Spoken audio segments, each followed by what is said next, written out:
Ô, meu Deus do céu, Leonardo. Todo dia, hein, Leonardo? Todo dia, hein? Todo dia uma derrota diferente. Para dar 7h35, a gente inicia, tem gente entrando. Caramba, que sala quente, meu Deus.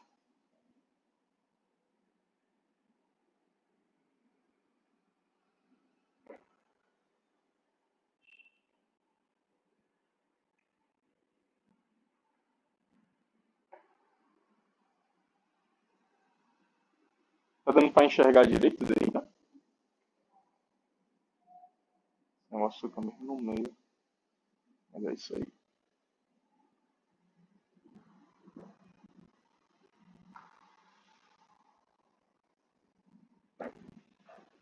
E aí, dona Evelyn, como é que você tá?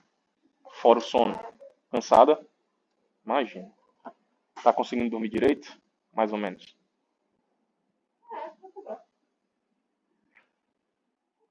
É isso aí. Vamos lá, 7h35. A gente dá início então à nossa aula. Deixa eu começar com os avisos aqui para vocês, tá? Meu Deus do céu, tem gente entrando. Ô, pesadelo.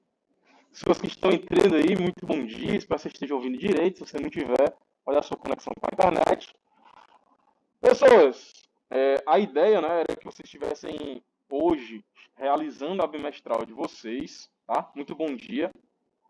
Vocês estivessem realizando a bimestral de vocês, mas infelizmente, por conta do conteúdo ser muito extenso, né? Em comparação, por exemplo, com ciências, os meninos têm 3 capítulos por bimestre, vocês têm 4, né? Então, são capítulos a mais e o tempo foi curto. Nós tivemos um feriado, foi um feriado não programado, certo? Que foi o dia do professor. Eles juntaram aí 2 feriados para ficar mais fácil durante a semana, mas acabou complicando um pouco a minha vida. Por isso, a gente está tendo essa aula hoje. A ideia era que eu fizesse essa aula no período da tarde, na semana passada, mas aí como a Nisa disse que alguns professores ainda iam finalizar, então não vi problema em estar realizando essa aula hoje, tá? Então, no caso, a nossa prova bimestral, ela vai ficar para a semana que vem, tá certo? Então, na semana que vem, a gente vai estar realizando a nossa prova bimestral. O pessoal do online de forma online e o pessoal que está presencial de forma presencial, tá?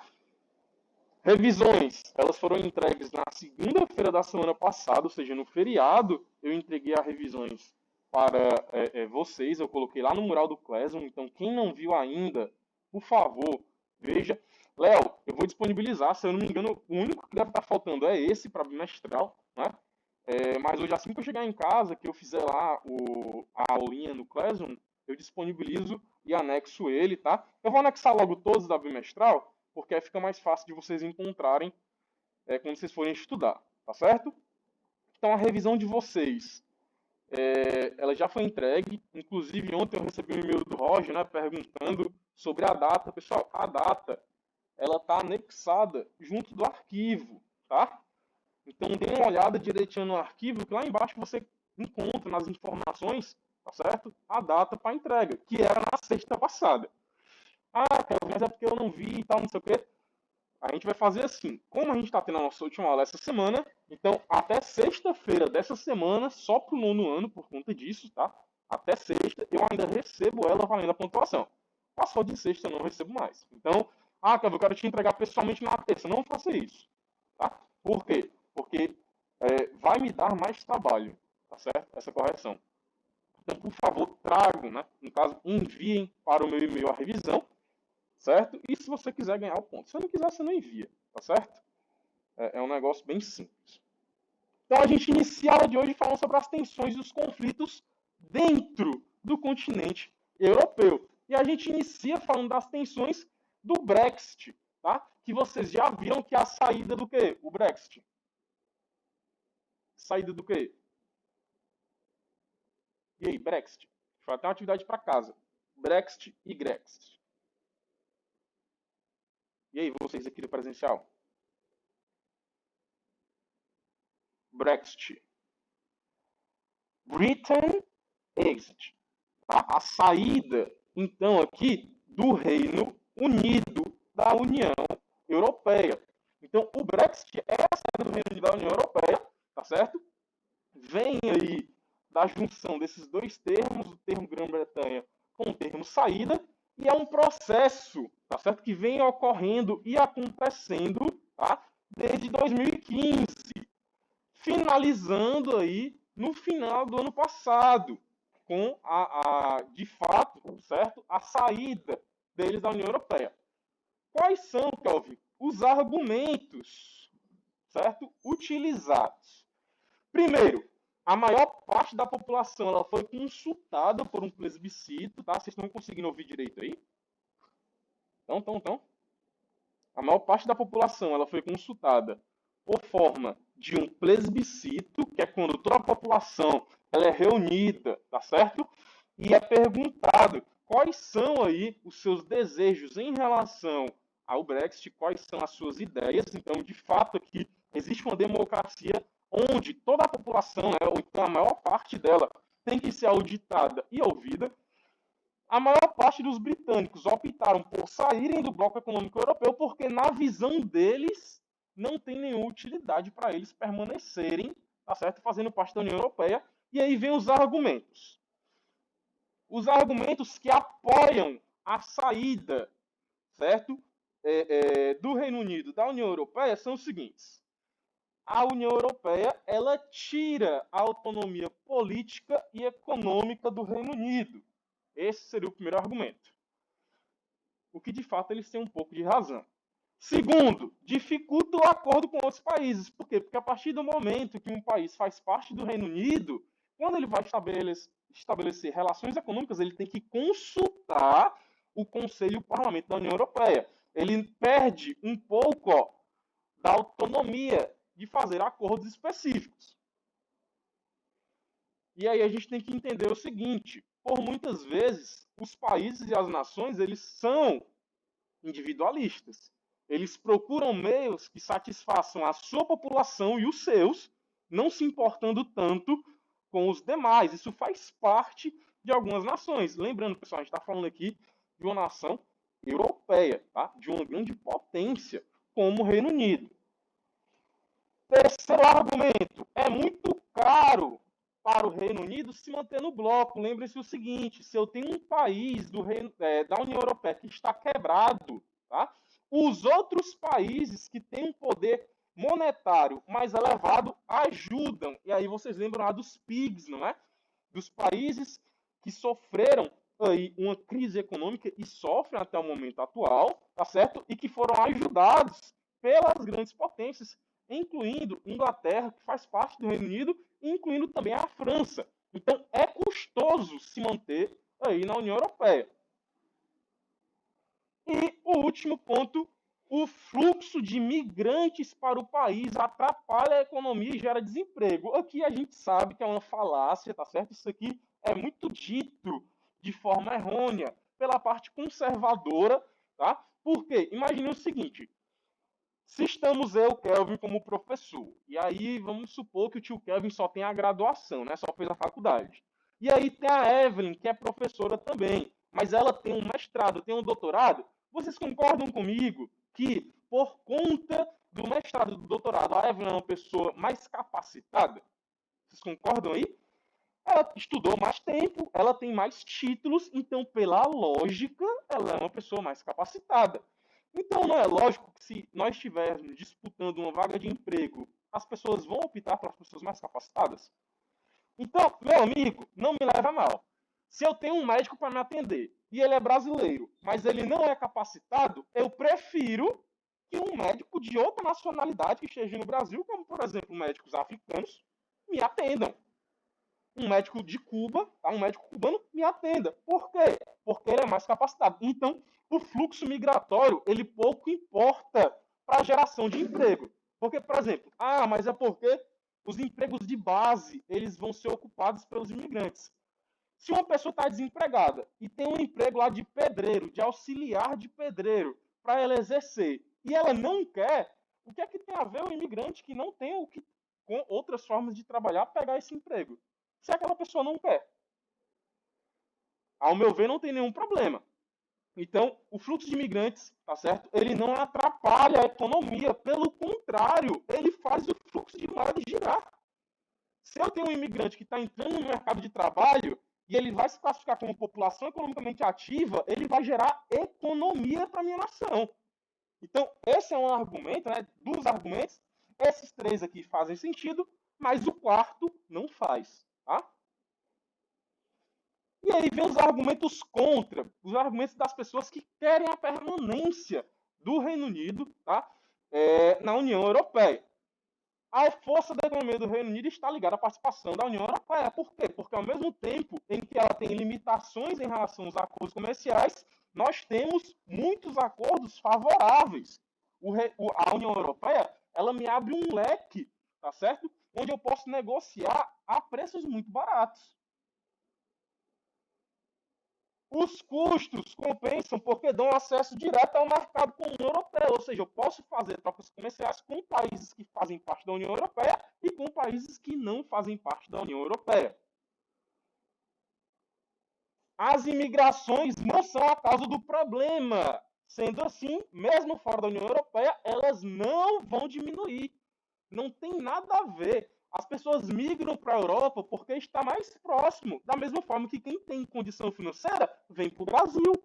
Tá? Não sei se vocês já chegaram a ver, por exemplo, dentro do ônibus, algumas pessoas de religião muçulmana. Elas estão lá com o jihadzinho delas no cabelo. Tá? Algumas estão com a vestimenta, né? Não necessariamente a burca, mas existem vários tipos de indumentário, de vestimenta. Tá? Não me lembro de cabeça, mas a burca é aquele mais específico, né? Mais rigoroso, depende muito da região aí, europeia ou do continente africano, que segue aí as tradições muçulmanas, para a gente encontrar. Alguém falou alguma coisa aqui? Deixa eu dar uma olhada. Exatamente, o Leonardo colocou assim, as pessoas elas vão migrar para a Europa, não para a União Europeia. É justamente isso que as pessoas têm que ter noção. Da mesma forma que ela pode ir para uma Inglaterra, tá certo? Que ela pode ir para uma França, ela pode ir para países que não fazem parte da União Europeia tranquilamente. A questão é a proximidade, tá? E outra, né, a facilidade de entrar no país também. Lembrando, pessoal, só é imigrante ilegal quem não tem condição. Quem tem condição financeira, banca a sua passagem e vai para o país. Tá? Permanecer é diferente, mas banca a sua passagem. Então, aquela problemática que a gente viu tá, no ano passado, que a gente viu esse ano, das mortes em relação às imigrações, elas ocorrem porque as pessoas não têm mais recurso. Entendeu? Eram familiares que, por exemplo, tinham uma padaria e a padaria sofreu um ataque bomba e você perdeu todo o seu recurso. Entendeu? Foi destruído durante a guerra. Você sofreu uma perseguição religiosa ali na comunidade onde você mora, uma perseguição política. E você não tem como voltar e também não tem como ter dinheiro. Então, esses casos, tá? Acontecem de forma extrema. E, infelizmente, acontecem com a maioria. É a minoria que vai ter ali, que vai deter ali de um capital, de um recurso. A saída formal do Reino Unido ocorre em 31 de janeiro de 2020, é protocolado em 2019, mas só é efetivada, tá certo? De janeiro para fevereiro de 2020. Então, o Reino Unido está oficialmente fora da União Europeia, tá? Perde um impacto muito grande e fica abaixo, em alguns casos, aí, da França, que está sendo comandada aí pelo Macron. Escócia, acho que vocês conhecem esse rapazinho aqui dos Simpsons, né? Eu gosto sempre de estar botando umas charges assim para vocês lembrarem, tá? Eu não lembro o nome dele. Se alguém lembrar, coloca aí, tá certo? A Escócia ela é um dos países do Reino Unido, tá? Ela foi um estado independente até o momento em que ela é incorporada ao Reino Unido. Então ela foi incorporada por uma nação maior e ela perdeu a sua soberania. O que é a soberania? É o direito de escolha. As escolhas escocesas hoje são pautadas com base nas escolhas do Reino Unido. E não importa se você está lá chorando porque você não gostou, tá?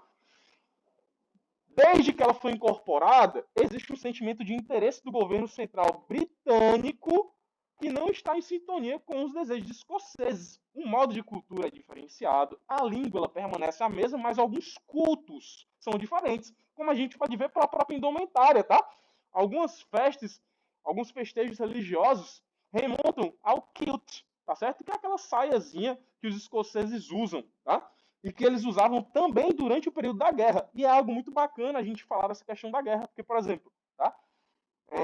Os escoceses eles conseguiam facilmente dominar os povos franceses, os povos ingleses, por conta da saia.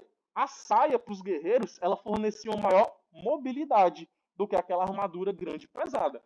Claro, né, aquela armadura tinha uma proteção maior, mas a saiazinha dava uma mobilidade maior na hora das lutas. Inclusive tem uma série na Netflix, se eu não me engano é Outlander, tá? Em que alguns guerreiros dessa porção escocesa, eles utilizam aí a saia.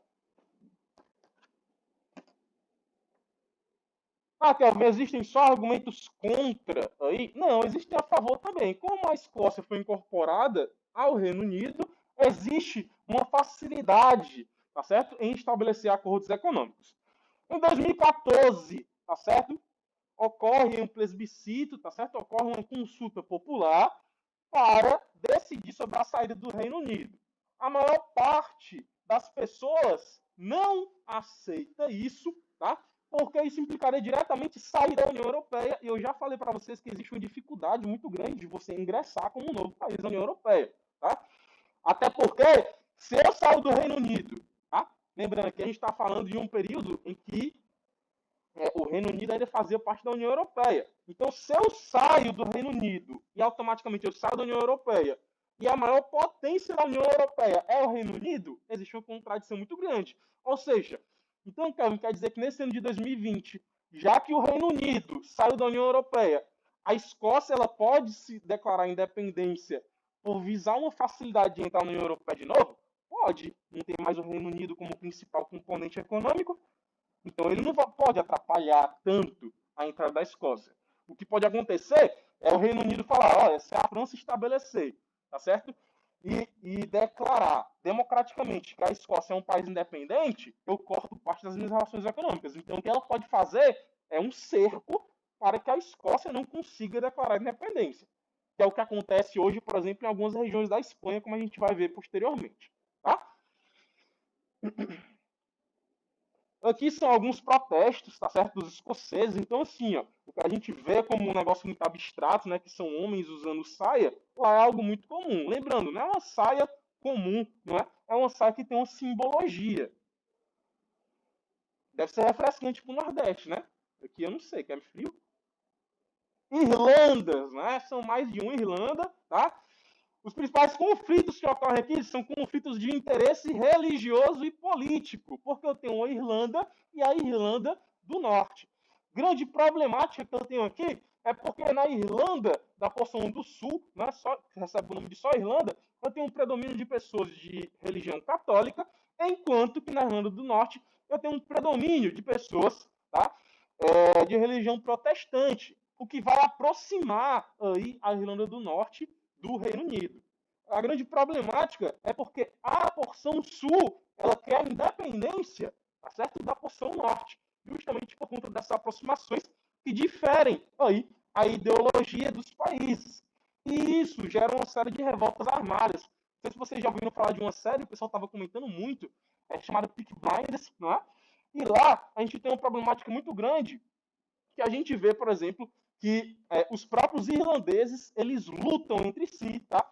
E aí é muito nítido que as capitais como Belfast e Dublin, elas lutam entre si diretamente. Então, assim, são irlandeses, fazem parte da mesma nação, mas com ideologias políticas e religiosas diferenciadas. É como se a gente pegasse e aqui na porção sul, né, só da Irlanda, nós temos os comunistas, e na porção norte, nós temos os capitalistas. Eles estão em menor número, mas tem o apoio de quem? Ó? Reino Unido. Certo? O pessoal aí do online está acompanhando de boas? Show, né? O Leonardo já está adiantando o conteúdo. Não adianta o conteúdo não, Leonardo. Não adianta o conteúdo não, Leonardo. Me ajuda a te ajudar. Tentativa de independência da Catalunha, tá certo? É o nosso assunto da vez. Essa situação, ela se agrava porque nós temos um referendo onde 90% da população, tá? Ou seja, a população quase toda, ela opta pela independência, tá? E existe um motivo muito claro dela optar por isso. Não somente levando em conta isso aqui, a Catalunha ela declara independência ainda em 2017, mas tem um problema. A Catalunha ela é responsável pela maior parte industrial da Espanha. Ela tem 20% do PIB, de tudo que é produzido da Espanha, 20% é representado só pela Catalunha. Então ela fala assim, olha, é muito pouco provável que eu vá aceitar essa independência, porque eu vou estar perdendo, tá certo? O meu polo industrial todinho. Então, a partir disso, a Espanha, ela não aceita isso daí. Os líderes catalães, eles são depostos de seus cargos, eles são demitidos, e além de serem demitidos, eles são julgados e presos por atos de terrorismo, porque eles declararam aí uma independência, o que não é terrorismo, não teve um conflito armado, não teve uma revolta. Na teoria, ninguém foi morto, tá? As pessoas foram mortas no confronto diretamente com a polícia, ou seja, os catalães com a polícia espanhola. E os catalães, eles são um grupo étnico latino ligado à Catalunha, ou seja, eu tenho as áreas de Barcelona, Girona, Lérida e Tarragona, ou seja, toda a parte do polo industrial. Lembrando que as maiores montadoras de automóveis europeus estão em Barcelona, que eu tenho a Lamborghini, eu tenho a Porsche Cayenne, eu tenho a Rolls Royce, tá? Então, o polo automobilístico está aqui, tá? O Grand Prix de Barcelona também está aqui, ou seja, eu tenho uma perda significativa. E aí eu tenho uma imagem, né, que mostra o ministro espanhol e o ministro catalão, né, disputando aí. Infelizmente a Catalunha ela ainda não foi, né, declarada como um estado independente. E a gente tem uma imagem, né? Eu gosto muito dessa série, acho que vocês devem conhecer. Agora eu não lembro se é Family Guy ou se é American Dad. É Family Guy, tá? American Dad é outra. E ela mostra exatamente como se a catalã, né, fosse um meninozinho que não quer fazer a sua refeição e quer pular diretamente para a sobremesa. E aí você tem o pai mandando ele comer a comida principal, né? E mostra justamente como se fosse a Espanha repreendendo a Catalunha por conta disso. Por conta dessa independência aqui que não deu certo, a Catalunha ela teve uma série de restrições dadas pela Espanha para justamente mitigar aí essa problemática. Só que olha a lógica dos espanhóis. Eu vou cercear parte da economia da Catalunha para que ela não tenha recurso para se tornar independente, mas ela é responsável por 20% do meu PIB industrial. Ou seja, muito provavelmente, a decaída do setor industrial da Espanha se deu em decorrência disso. Tá? Assim como tá das greves que o povo catalão fez nas indústrias, tá certo? Para tentar enfraquecer a economia. Pessoal, a questão de greves ela sempre traz uma problemática muito dupla. Por quê? Porque ao mesmo tempo em que eu estou agindo diretamente com aquele povo, com aquela nação, eu também estou me prejudicando, porque eu vivo naquele local. Tá certo? País Basco, tá? Aqui no País Basco eu tenho uma grande problemática, porque aqui eu tenho sim a criação de um grupo armado que vai lutar pelo separatismo. Eles vão ser classificados como terroristas por conta disso. Algumas pessoas vão morrer nesses confrontos, tá? E a grande problemática é porque o País Basco, tá? Ele fala em sua grande maioria francês, mas eles estão inseridos em um território espanhol. Então é um choque de idioma, de cultura, político, tá? E religioso, tá certo?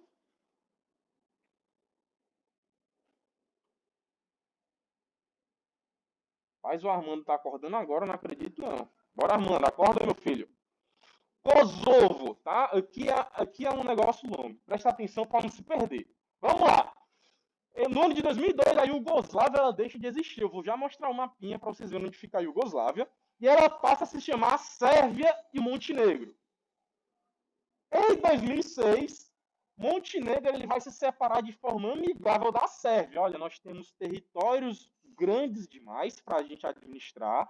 Nós temos religiões demais para administrar e toda a parte cultural, tá?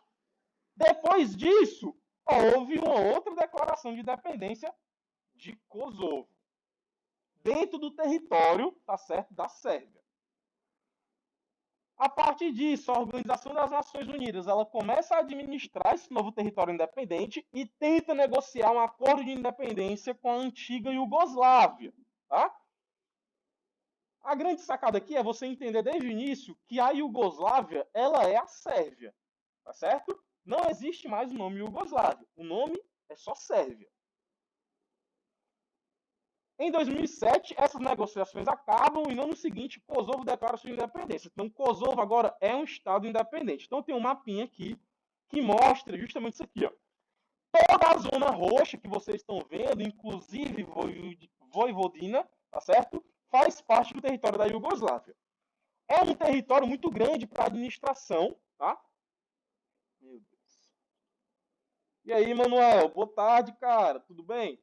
É um território muito grande para eles administrarem, então o que eles fazem? Eles dividem em várias porções, tá? Uma porção se transforma em Sérvia e Montenegro, tá? E uma porção da Sérvia é cedida para se transformar em Kosovo. Em 2008, já que Kosovo já era independente da Sérvia, ela é reconhecida por 111 países, mas existe um problema muito grande, tá? Por quê? Porque eu tenho que a Rússia, a China e o Brasil não reconhecem essa independência, tá? E isso gera um problema econômico muito grande, porque dentro de Kosovo eu tenho grandes estações de cobre, tá? E o Brasil ele comprava esse cobre da Sérvia, mas não compra mais de Kosovo.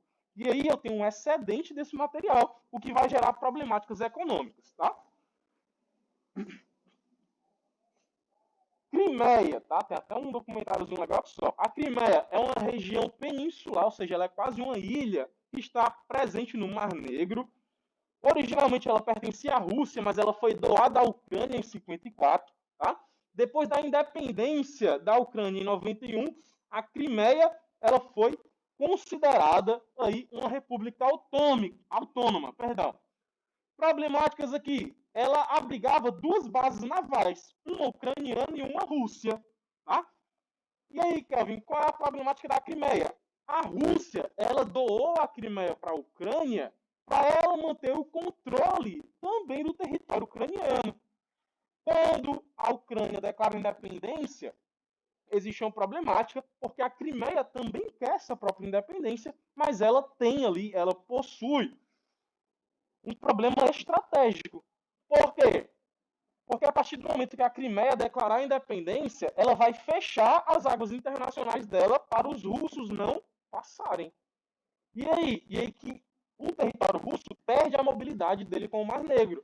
Eu não posso estabelecer relações comerciais porque eu estou nas águas internacionais de outro país. Exemplo, aqui no Brasil, a costa brasileira, ela também tem águas internacionais. Como assim? Eu tenho dentro do meu litoral uma área onde eu posso estar lá com os meus navios pesqueiros, com os meus barcos de pesca, sem nenhum problema. O problema está quando eu chego em águas internacionais, por exemplo, de outros países, quando eu chego próximo da costa africana. Todo aquele recurso que eu extraio dali não é do Brasil. São dos países que estão próximos do litoral africano. Da mesma forma que se vem, por exemplo, um navio japonês, tá? Um navio da Argentina, pescar nas águas brasileiras, tudo que eles estão extraindo não faz parte do seu território, faz parte do território brasileiro. E aí tem uma problemática muito grande, tá? Por exemplo, o Brasil ele é muito pacifista em tudo. Ocorreu, por exemplo, recentemente na Itália, de que um barco japonês foi contatado, as pessoas não falavam italiano do barco japonês, a Itália foi lá e afundou um navio japonês. 5 pessoas morreram dos 30 tripulantes.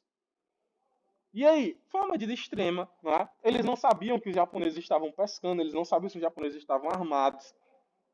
A própria Itália poderia ter consultado, tá certo, o consulado japonês para buscar uma pessoa que entendesse o que eles estavam falando, e ela optou por não fazer isso. Inclusive a Argentina fez isso recentemente também, tá? Então, o Brasil é muito pacifista, ele busca a conversa e o diálogo a todo custo, né? Por enquanto, eu ainda acho isso muito bacana, porque a gente se livra de várias guerras por conta disso.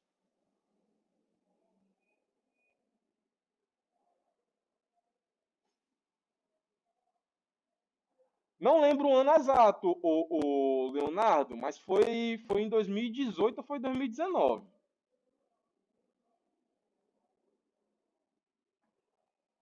E aí a gente vem para a Crimeia. Em 2014 existe uma série de revoltas dentro do território ucraniano. Por quê? Porque o presidente atual da Crimeia, ele não, certo, assina um acordo de associação com a União Europeia. Ou seja, para países pequenos, isso é um impacto na economia muito grande, porque você vai está deixando de ter contato com o mercado comum europeu.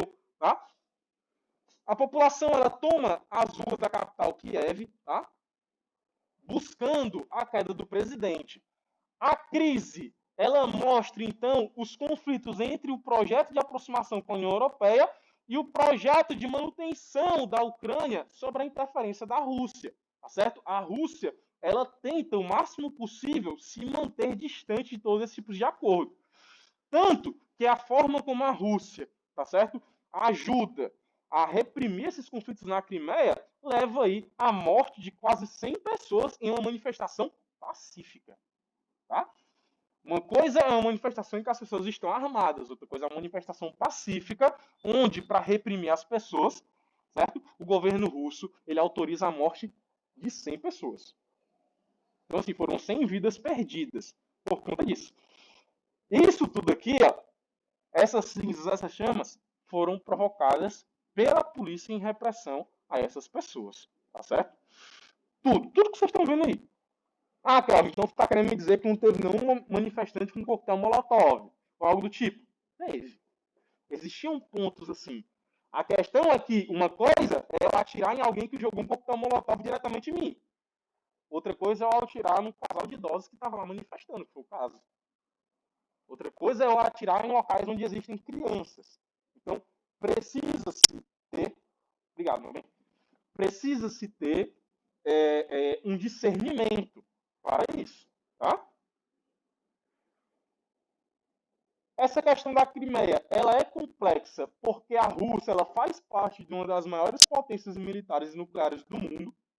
Então, a ONU não se meteu em relação à Crimeia, sendo que a ONU é a Organização das Nações Unidas, é ela que serve de intermédio para esses conflitos.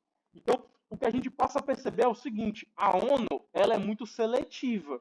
E, infelizmente, a ONU é muito seletiva para os interesses norte-americanos. Tá? Onde é que você percebe a ONU atuando? No Irã, no Iraque, na Arábia Saudita, em conflitos em regiões que têm aí um potencial econômico para ser extraído, tá certo? Então a ONU ela se exime muito em alguns momentos, tá? Sendo que ela era, né, para ser não era para ela dar apoio nenhum para uma nação específica. Ela tinha que tentar se manter o mais neutra possível nessas situações.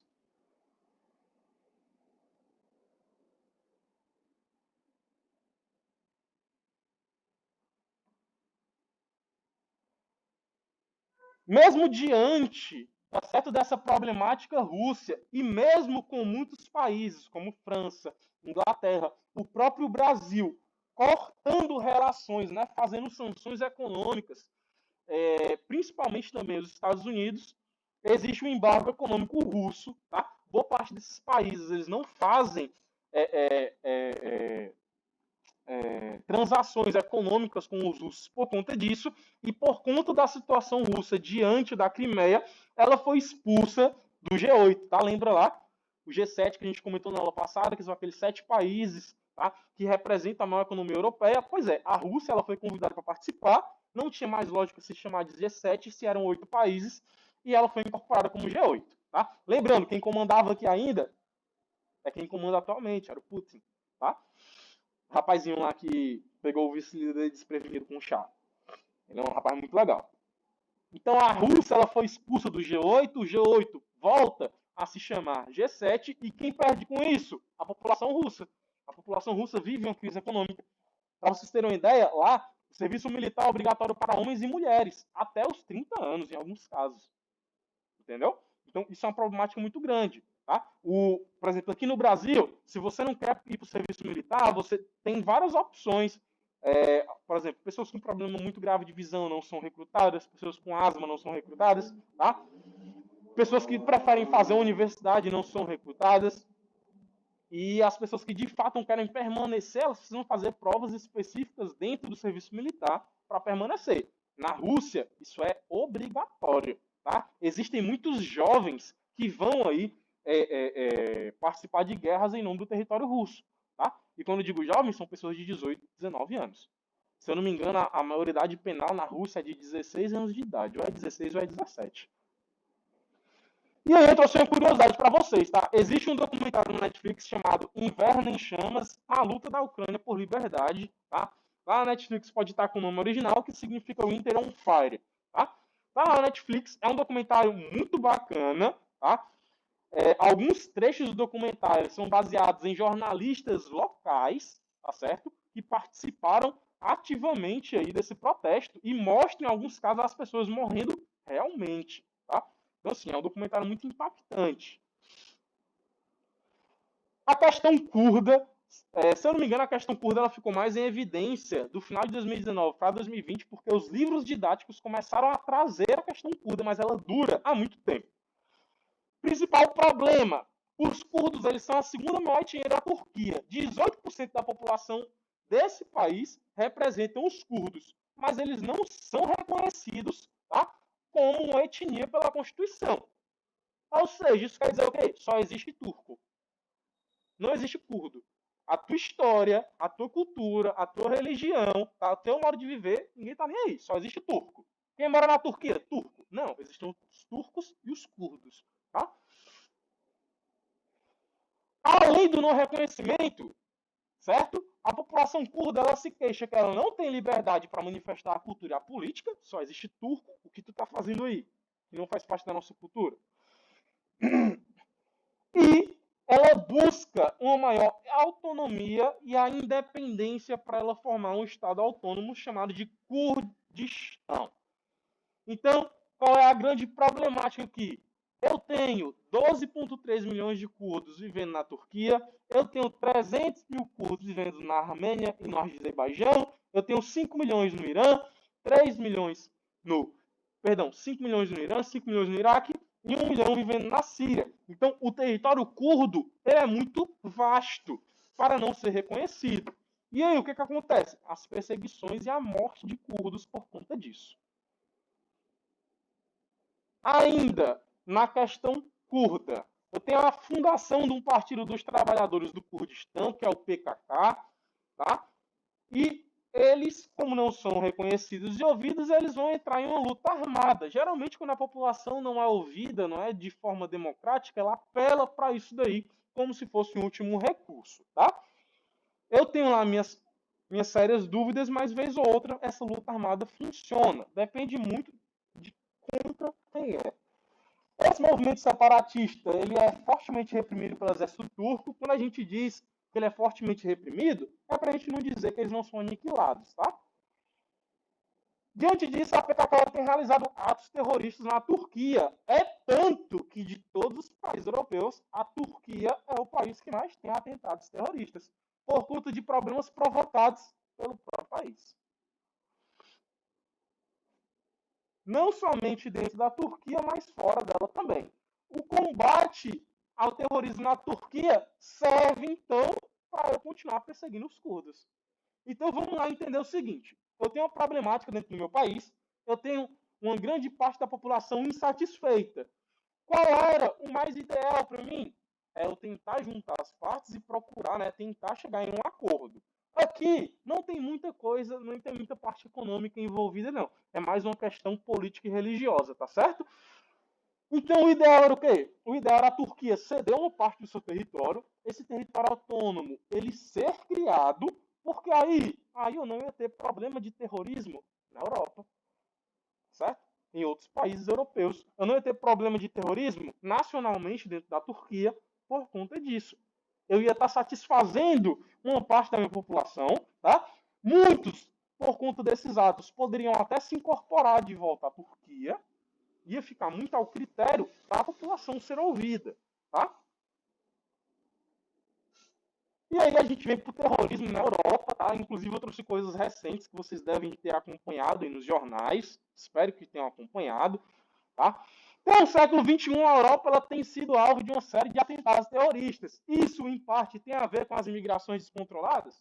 Tem, pessoal. Isso, em parte, tem a ver, sim. Ao mesmo tempo em que entram pessoas de religião islâmica boas, existem pessoas más que entram também, tá certo? É muito difícil eu chegar e falar assim, olha, naquele país só tem gente boa. Não, não é assim. Né? A gente não pode ser hipócrita a esse ponto, tá certo?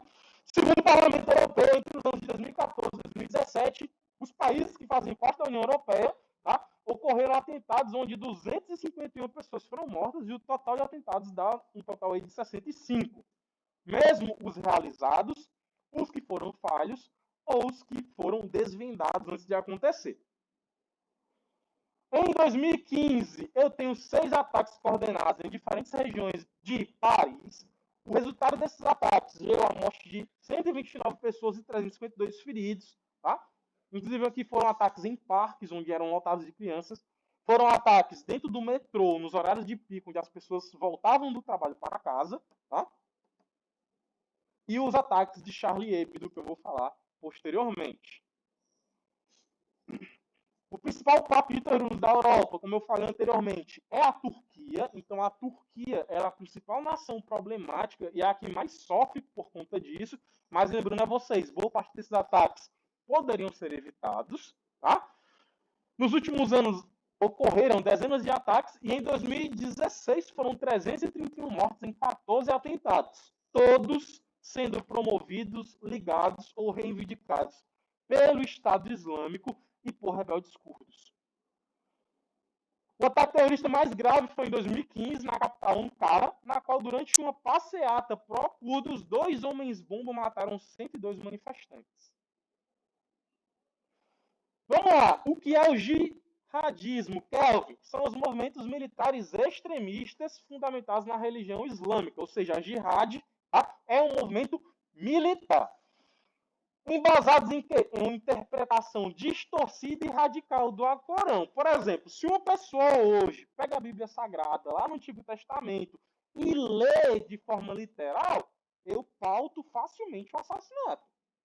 Porque eu vou ter uma interpretação daquela época. Lembra, eu acho que vocês viram isso aqui com a Cristina e com a Nayane. Princípio ou lei de Talião. Vocês lembram o que é? Vocês não lembram o nome, mas vocês vão lembrar isso aqui. Olho por olho, dente por dente. Ou seja, se você me bateu, a lógica é que eu te bato de volta. Se você me deu um tiro, a lógica é que eu atire em você de volta.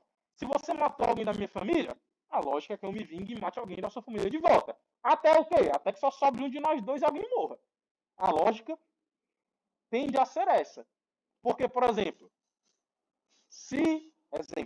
né? Se, por exemplo, o Leonardo ele é um assaltante, ele vem me assaltar e ele mata a minha mãe, eu não vou ficar contente com isso. E muito provavelmente eu vou lá e mato a mãe do Leonardo. E aí o Leonardo ficou com raiva, porque ele já tinha matado a minha mãe, e aí ele resolve matar o meu pai.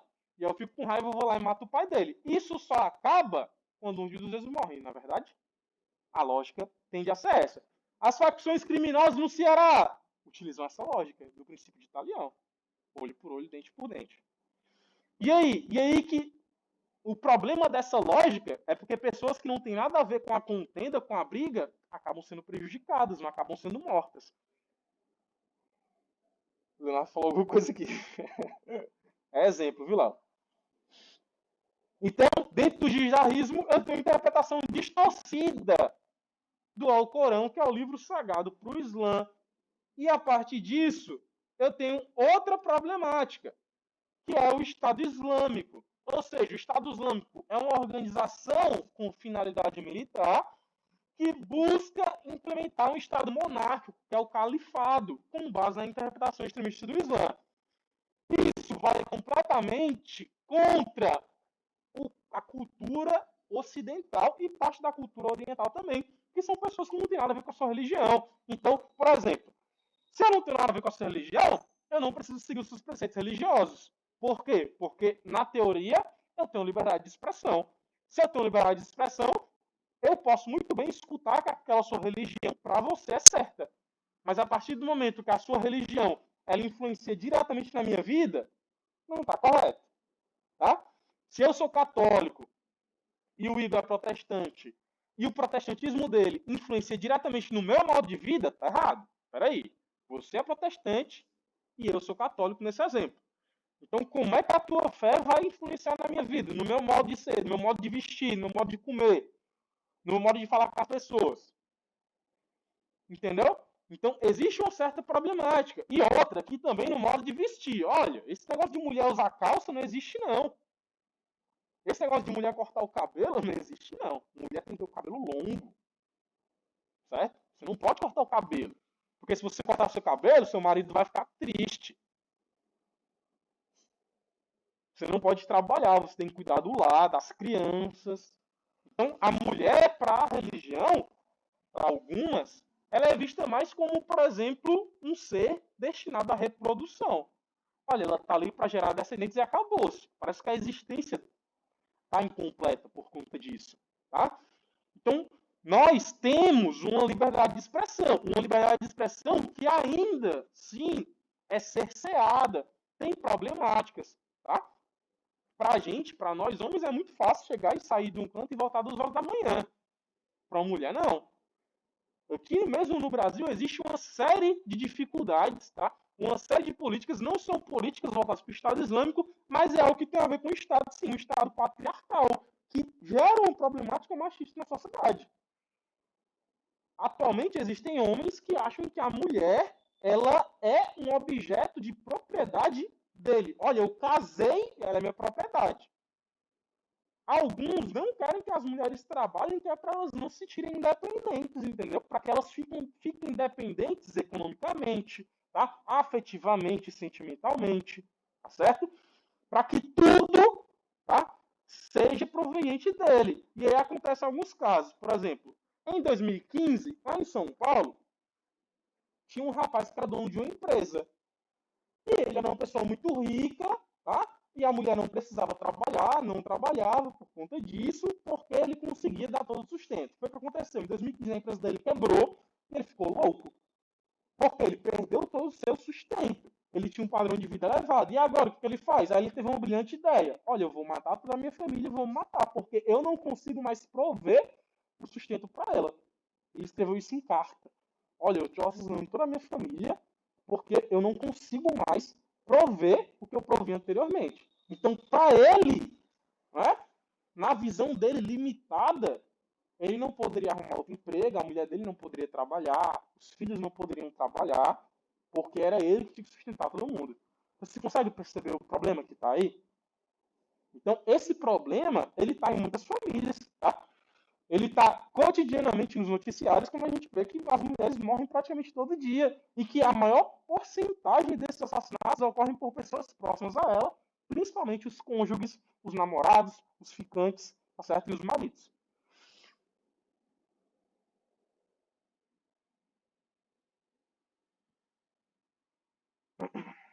Charlie Hebdo, tá?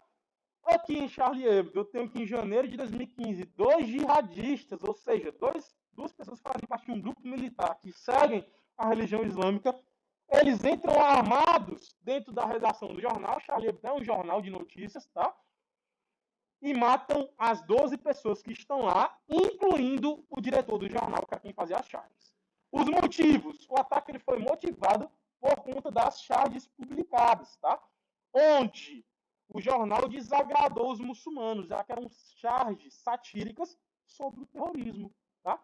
Mostrando que, olha, se eu tenho um Deus que ele me manda matar pessoas que não seguem os meus preceitos religiosos, afirmando que com isso eu vou para um lugar melhor, a gente tem que rever o conceito desse Deus. Né? Não parece um conceito, para a nossa cultura, parece um conceito certo? Para a nossa sociedade? Parece? Não parece. Né? E aí vocês lembram do que eu falei, que sempre que a gente vai analisar uma cultura, a gente tem que ter cuidado para a gente não acabar sendo xenofóbico, não é verdade? Ao mesmo tempo em que existem pessoas da religião islâmica e muçulmana que apoiam esse tipo de coisa, existem pessoas que não apoiam. Então, a gente precisa ter cuidado porque você ser contra o terrorismo islâmico é uma coisa. Você ser contra a religião islâmica é outra. Ah, Kevin, mas é porque as mulheres elas têm os seus direitos tomados na religião islâmica. E é a grande maioria. Achou. De fato. Se a liberdade de expressão, né, das pessoas que estão próximas a você, de pessoas queridas a você, está sendo limitada, a gente tem que lutar contra isso mesmo. É o correto. Tá?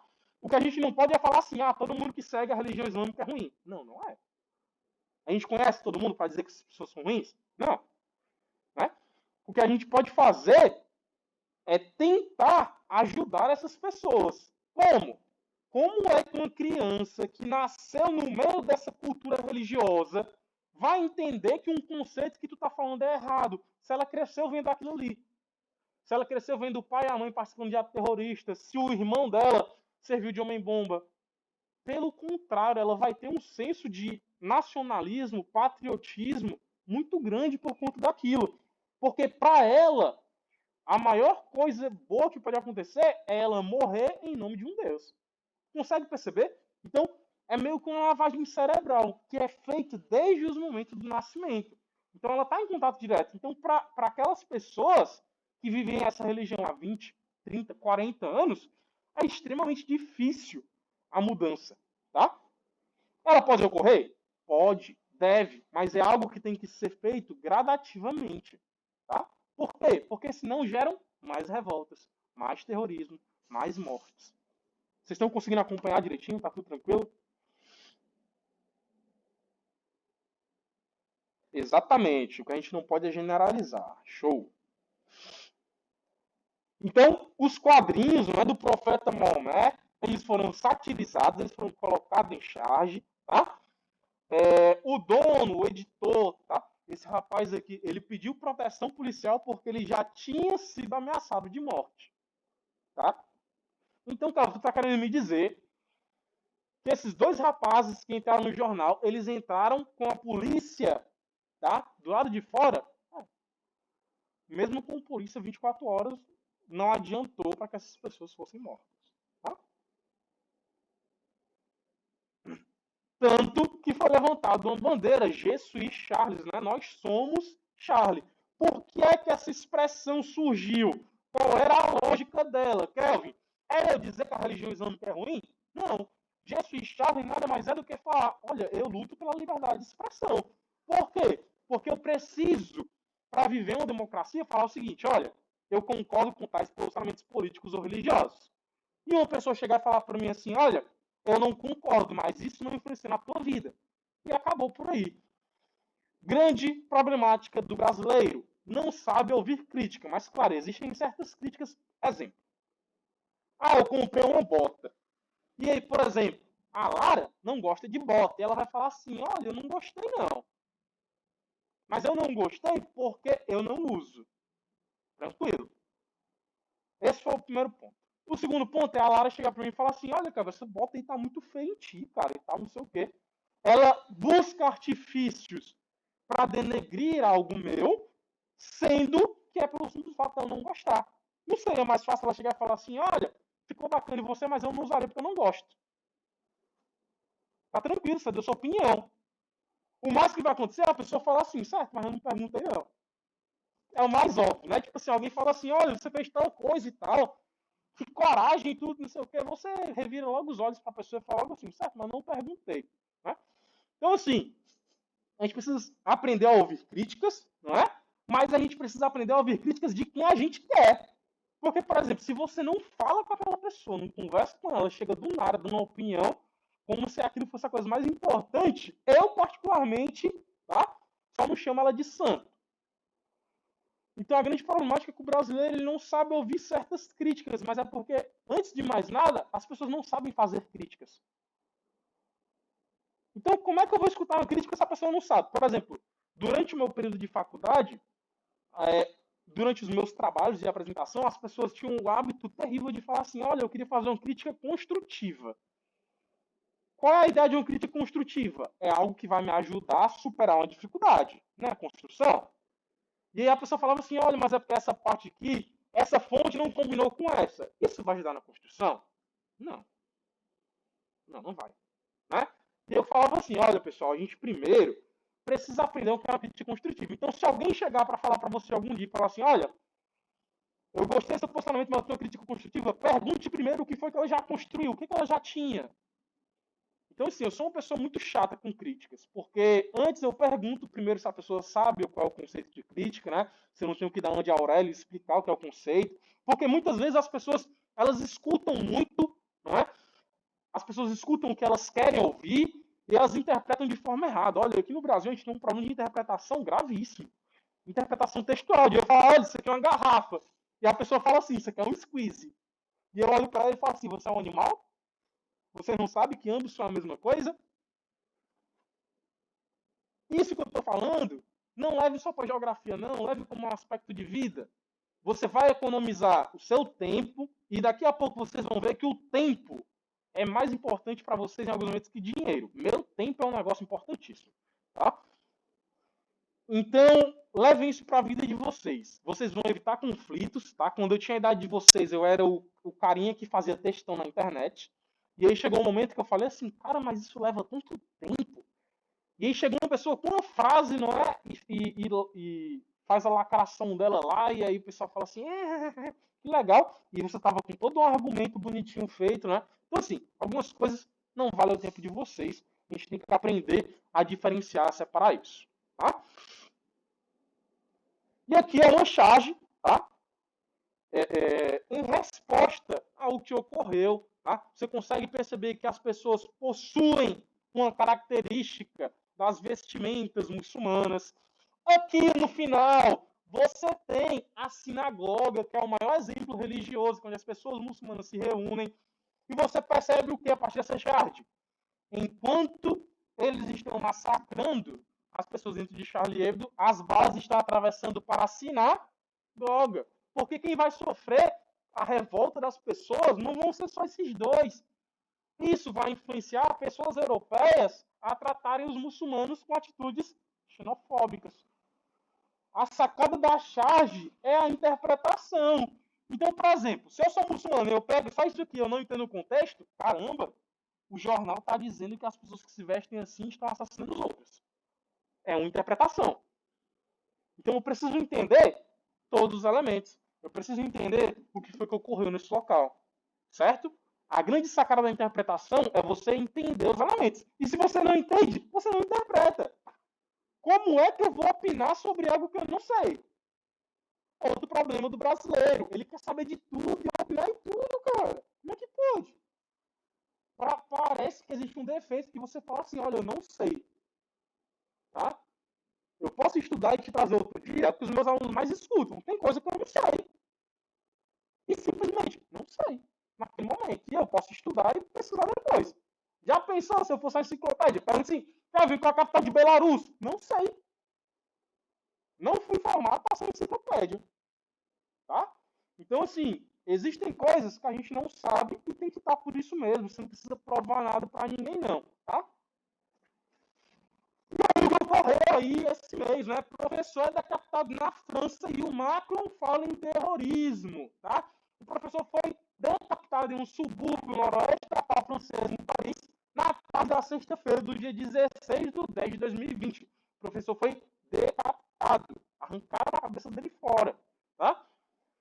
Em seguida, o autor do ataque foi morto a tiros pela polícia. Tá? O Macron afirma que o cidadão foi assassinado porque ele ensinava e orientava os seus alunos sobre a liberdade de expressão.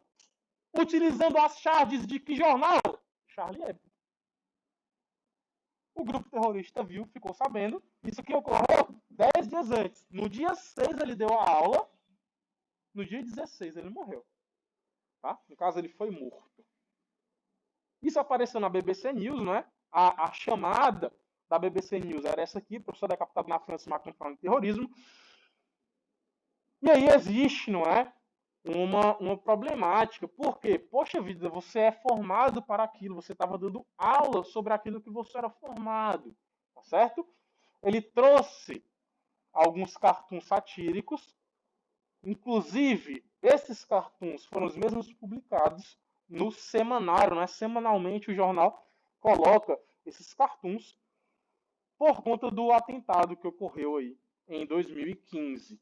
Então, assim, você ser assassinado por conta disso é algo no mínimo desumano. Na verdade, ainda mais que a gente está falando aqui de 2020, tá? Então, assim, dentro da Europa nós temos muitos desses casos de terrorismo. São casos, pessoal, recorrentes, tá? Infelizmente, quem sofre é a população que nada tem a ver com o assunto, certo?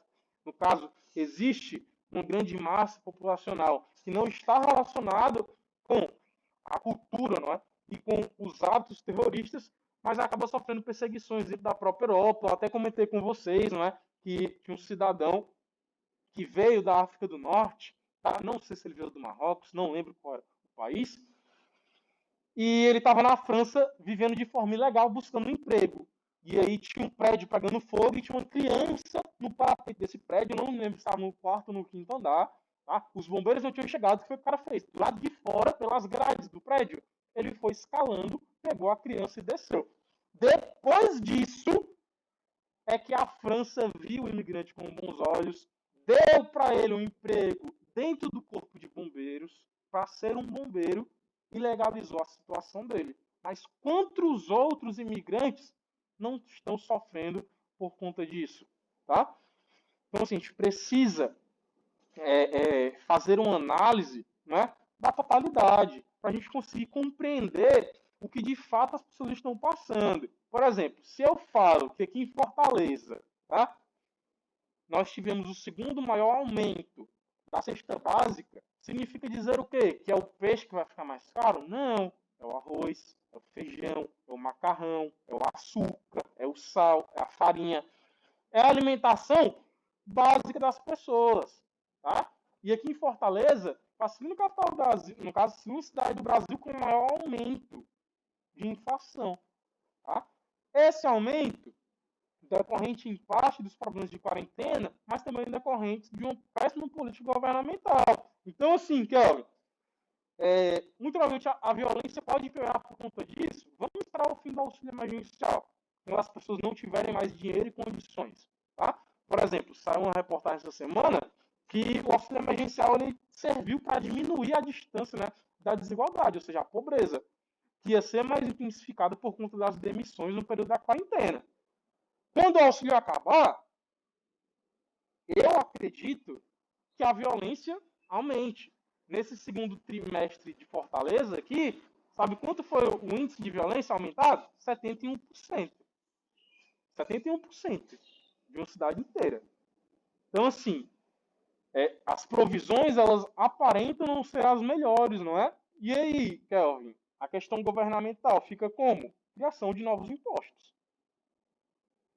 O que prejudica quem? O meu bolso. E futuramente, o seu. Já te prejudica por tabela, porque prejudica o bolso dos teus pais ou responsáveis. Então, a gente precisa buscar políticas governamentais que nos auxiliem, que auxiliem a sua classe.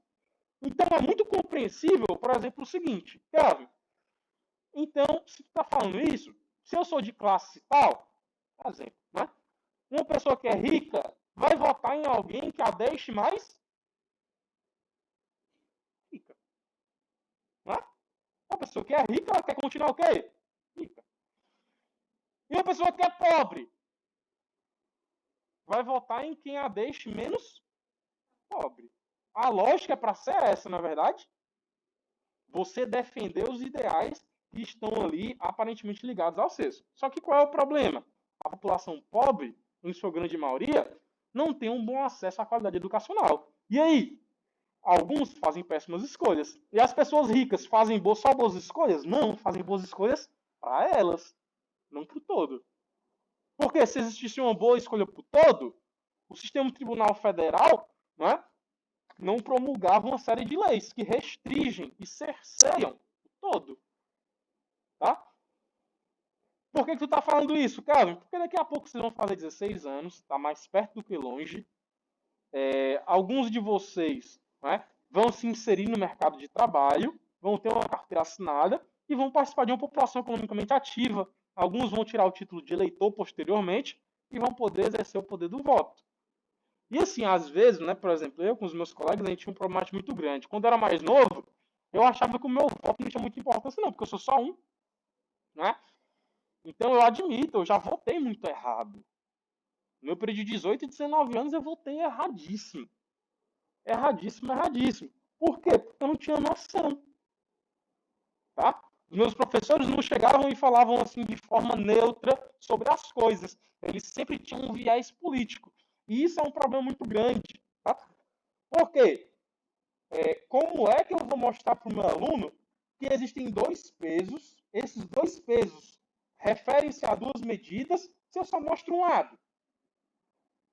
Se eu só mostrar um lado para vocês, eu não vou estar escondendo uma parte do outro lado, não vou. Isso por uma questão de interesse. Então, assim, a partir do momento que a gente mostra as coisas de forma neutra, a gente mostra, né? Os pontos que aparentam ser negativos, os pontos que aparentam ser positivos. Serve para você se situar em qual lado na teoria você vai estar. Hoje no Brasil se fala muito, né, de debates de esquerda e direita. Esse, ao meu ver, é um debate muito ultrapassado. Por quê? Porque eu vou ter pessoas de direita que não vão votar nas pessoas de esquerda e vice-versa. Resolveu os problemas do Brasil até agora, é isso? Rapaz, ao meu ver, não.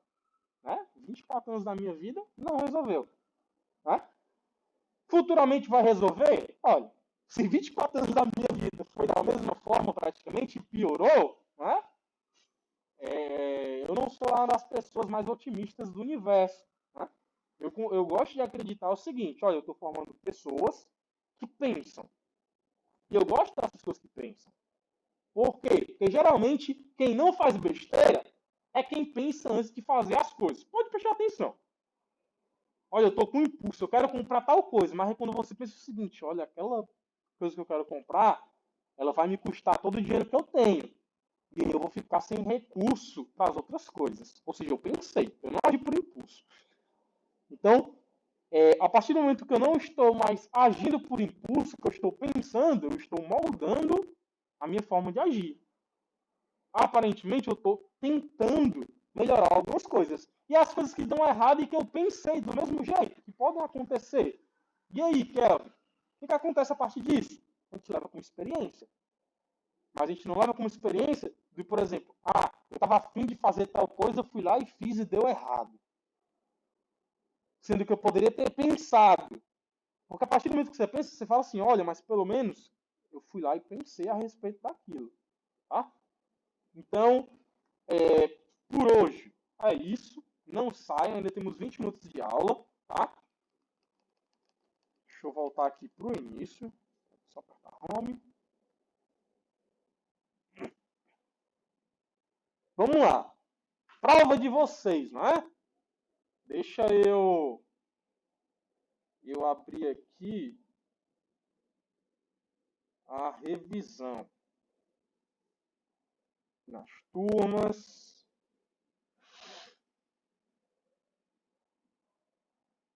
Nono ano.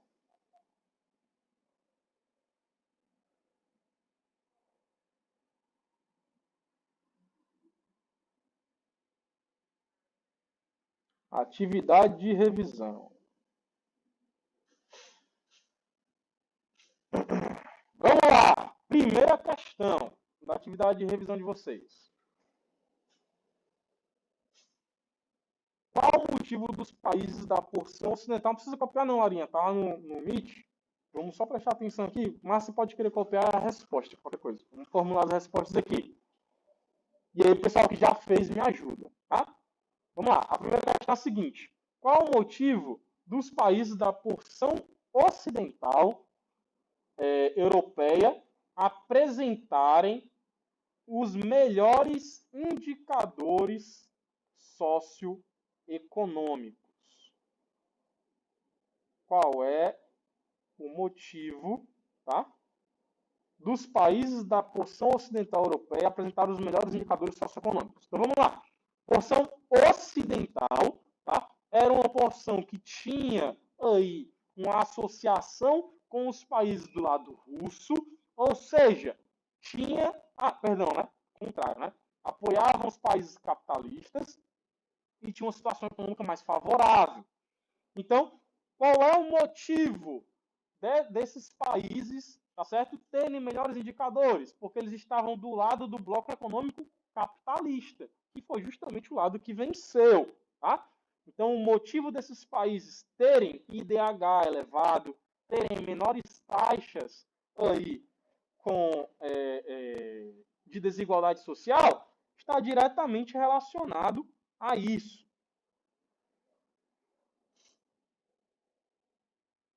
Não está dando para salvar aqui. Salvando, eu abro ali no. Não está salvando. Pesadelo.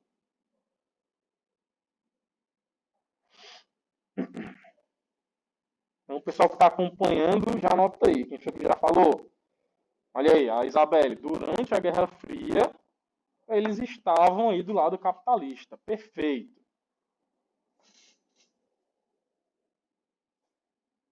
Deixa só eu salvar o arquivo aqui.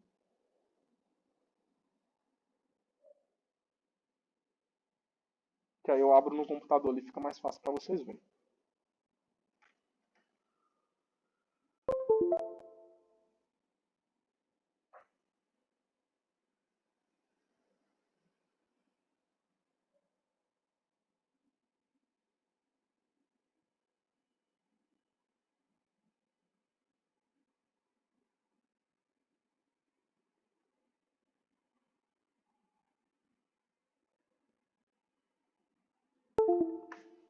Segunda questão. Qual o impacto da Primavera Árabe no continente europeu? E aí, primeiro, o que foi a Primavera Árabe? Alguém lembra o que foi a Primavera Árabe? E aí, vocês daqui do presencial, ninguém lembra o que foi a Primavera Árabe?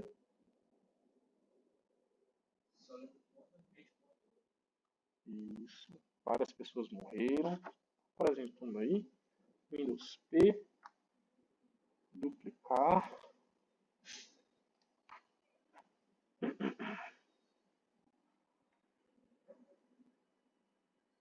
Vamos ver se o pessoal dali do online respondeu.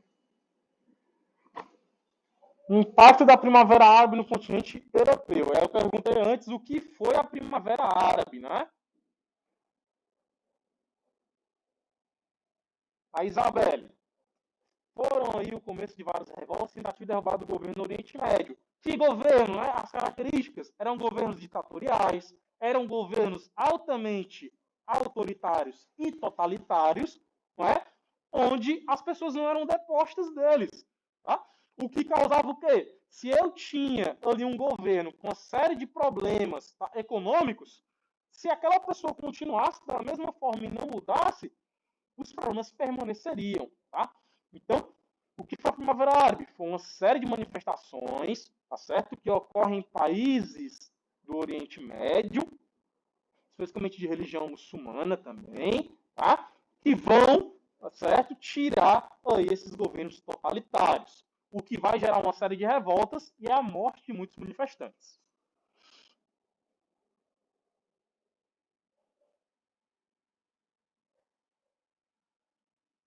Vamos para a terceira questão.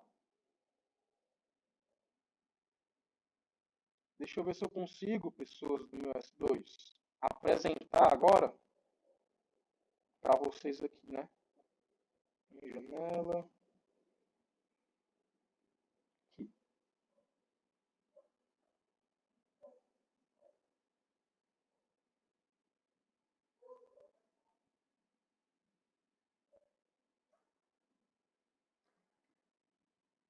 Terceira questão.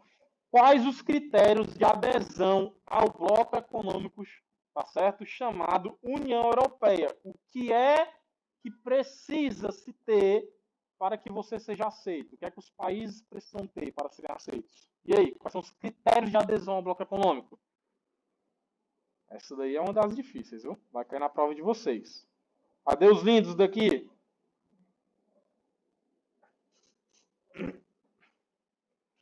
Leonardo perguntou assim, ó, na Europa, sobre a segunda, isso causou uma visão de que esses grupos revoltosos são ruins? Com certeza, não é? Se você tinha o seguinte, olha as manchetes, né? Manifestantes tentam derrubar o governo, tentam derrubar o presidente, tentam derrubar o ministro. Não era visto por bons olhos, mas dependia muito de a qual jornal estava vinculado, porque alguns explicavam de fato o que era, tá? Porque, assim, para o ano foi algo muito recente, não é? Vamos lá para a terceira. Quais são os critérios de adesão ao bloco econômico chamado de União Europeia? O que é que a União Europeia pede? Bora, lindos e lindas.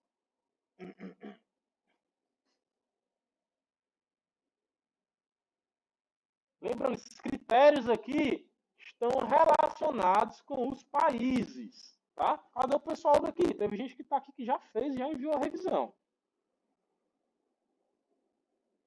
E aí, o que foi que colocou na terceira?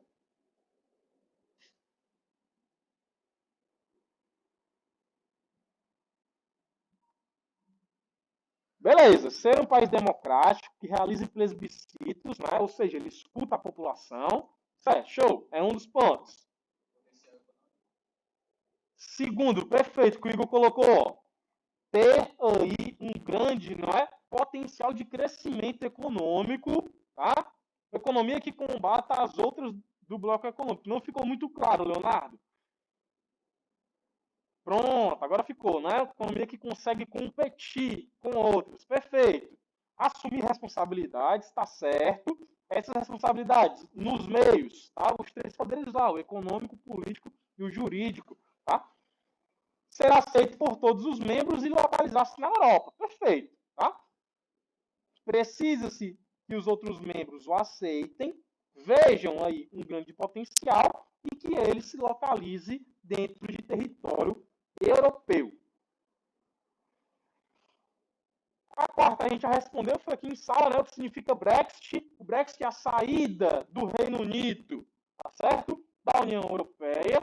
Os motivos que levam tal país a querer sair da União Europeia, tá? Segundo eles, é uma limitação imposta pela própria União Europeia. Eles perdem muito da sua autonomia, tá? Os migrantes estão levando à crise econômica e ao desemprego. Segundo essas pessoas, são esses os aspectos. Quinta, quais são as características da União Europeia? Quais são as características? Vamos responder logo quinta e sexta, né? Quais são as características da União Europeia e quais são os seus objetivos? Vamos lá. Características da União Europeia. Quais são as características em comum? Estar na Europa é uma delas. Segundo, a moeda preferível que seja o euro, participação no mercado comum europeu, o que vai dar para esses países, tá certo? Uma série de benefícios, já que eles vão poder, basicamente, fazer acordos diplomáticos e econômicos uns com os outros, uma zona de livre comércio e de livre circulação. O que é essa zona de circulação? Significa dizer que eu posso permanecer, passar ou residir em cada um desses países, porque eles têm que ter aí ações sociais comuns e conjuntas. Lembra do Tratado de Utrecht que a gente viu aí nas semanas anteriores? Vamos lá. Características. Quais características que a gente tem em relação à União Europeia residir, não é, na Europa, as características desses países que fazem parte aqui, todos eles são europeus, fazem parte do mercado comum, tá certo? Europeu, tá? Outras características, ambos dispõem de uma zona de livre comércio e uma zona de circulação de pessoas, o que vai facilitar também para a criação de leis comuns, onde, por exemplo, o seguinte, se eu saio da França, tá?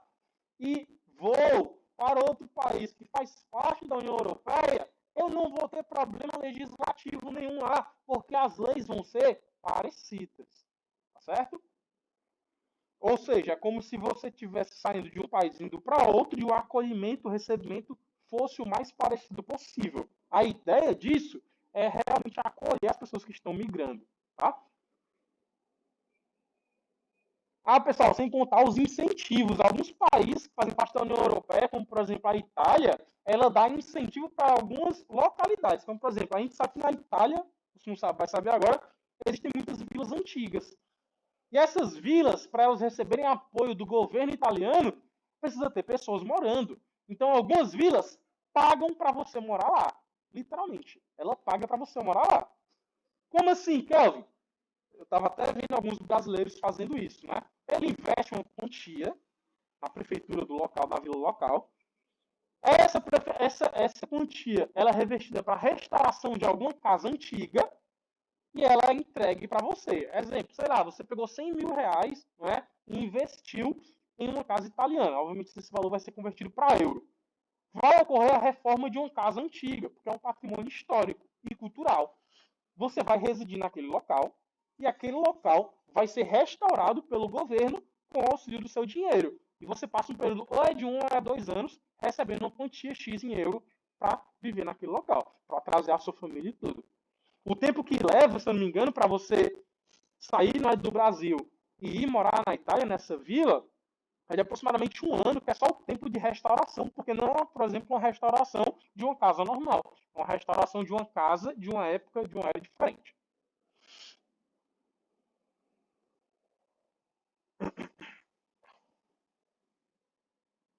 A sétima questão, pelo amor de Deus, né? A livre circulação de pessoas, capitais e mercadoria entre os países membros demonstra, assim, um elevado grau de unificação que os países europeus conseguiram alcançar. Tal trecho refere-se a qual bloco econômico, pessoal? União Europeia. A sétima foi de graça.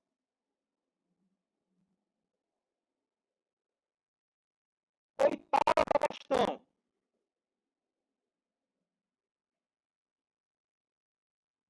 Eu falei, não foi mal. Oitava questão. Quais as problemáticas econômicas enfrentadas por imigrantes no continente europeu? Né? Diversos aí casos de xenofobia, problemáticas. Assim, pessoal, os imigrantes, eles também morrem em ataques terroristas, tá? Então, a vida deles vai ser ceifada por conta disso. Assassinatos. Então, as problemáticas giram mais em torno da xenofobia, tá?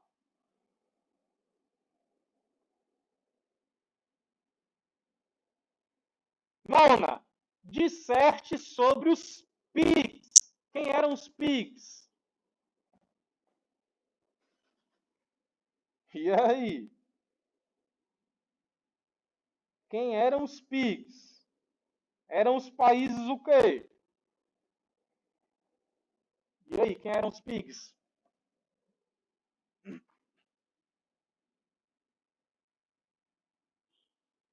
Perfeito!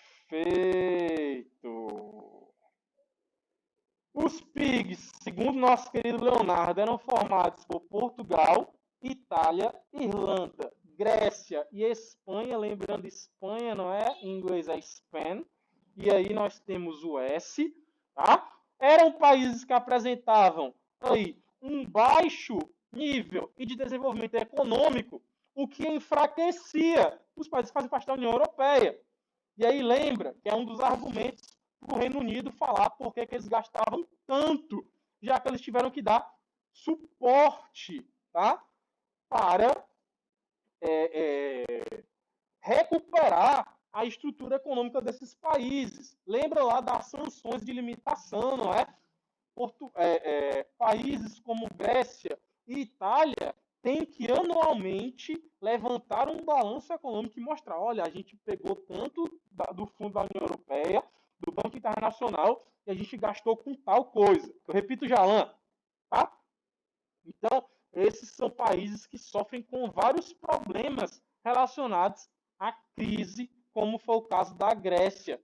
Uma crise tão forte que levou aí aos países proporem a exclusão da Grécia da União Europeia, o que ficou conhecido como Grexit. Tá?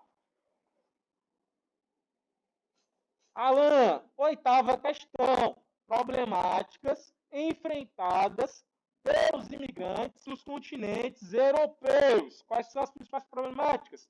Relacionadas à xenofobia, atos terroristas e os assassinatos. Problemáticas relacionadas à xenofobia, terrorismo e assassinatos.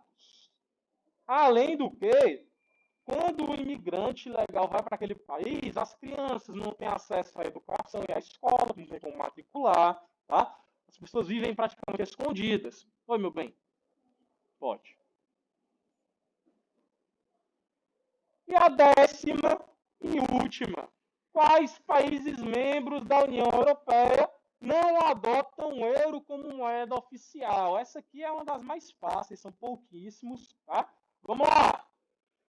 Quais países membros da União Europeia não adotam o euro como moeda oficial? Eita, o Roger já estava na ponta da língua, né, Roger?